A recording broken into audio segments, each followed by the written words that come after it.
and if you're having links coming back to them, you can 301 the link juice back to those pages. But it just doesn't work in the same way. I don't know how to explain it.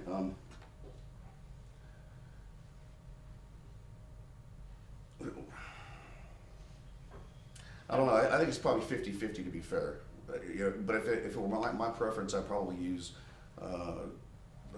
Google and canonicalize it. We use 301s for dormant pages, expired offers. I do a lot of sports betting, spread betting, where games come and go. We use them for that reason as well. To weigh the two against each other, I don't know if it'd be, one would be more beneficial than the other. I'd be curious. Is more, I think it's more of a free. Also, the visitor won't see, will be redirected, so it won't link to the wrong. If it's an expired page, for example. Sorry? If it's an expired page on all of the new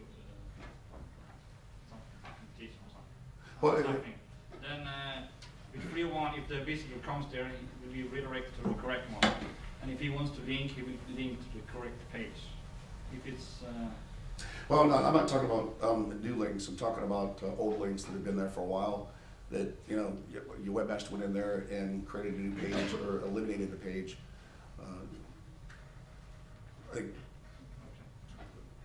Go ahead. What about redirecting 404 pages?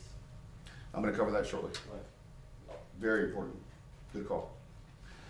It'd be interesting to test that because 301s are supposed to pass PageRank, but they don't.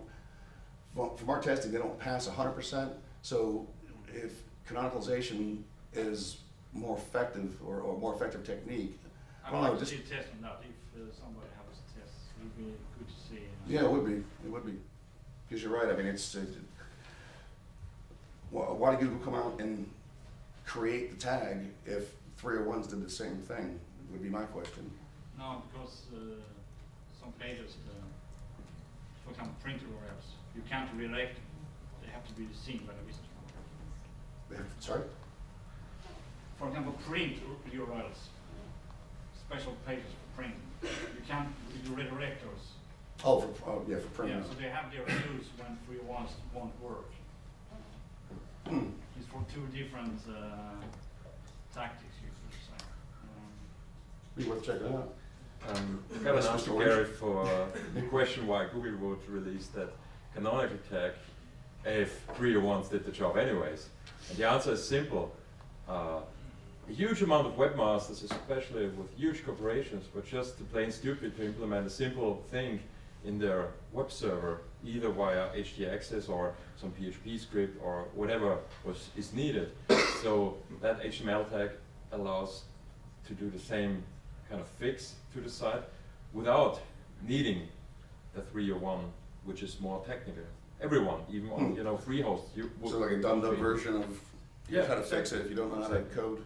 Yeah. So in my opinion, Makes the sense. 301 and the rel canonical tag do the exact same thing inside one domain, inside one page. Of course, you can't do rel can. But you don't see any deterioration of the page rank when you do a 301 versus. No, why would I? Not within the same site. I think that could be true between different websites because it used to be or still is a nice trick to cover your trails when buying links or doing maybe nasty stuff to get the competitors not see it. It's interesting. I have an really old example of a page that was heavily linked in 2001, I think. It was huge. It had links from like CNN and New York Times and stuff. And at this time, I didn't know. You didn't know about these things properly, at least. It has moved 4 times now. It has changed its URL, but it's always been 301 to the new one.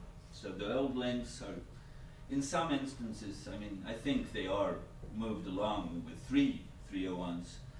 And it still, at times, will be the page with the highest page rank on my site. It still works. Well, I think Christoph is that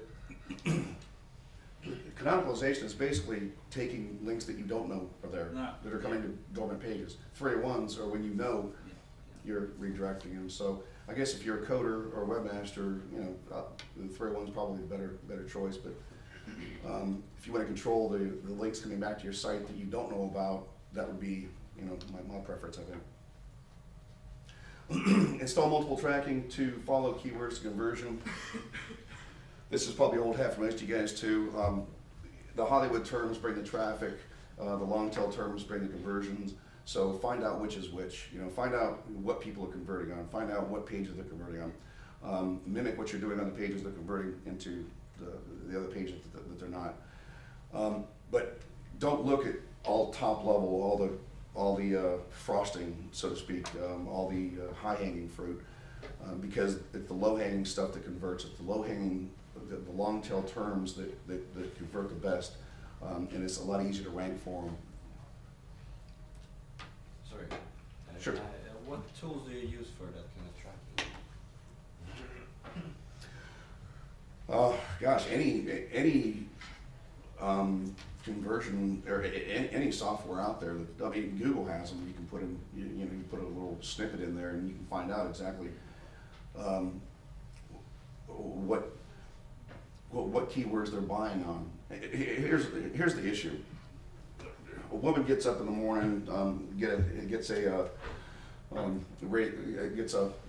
increase in the insurance premium. She starts looking that morning for insurance.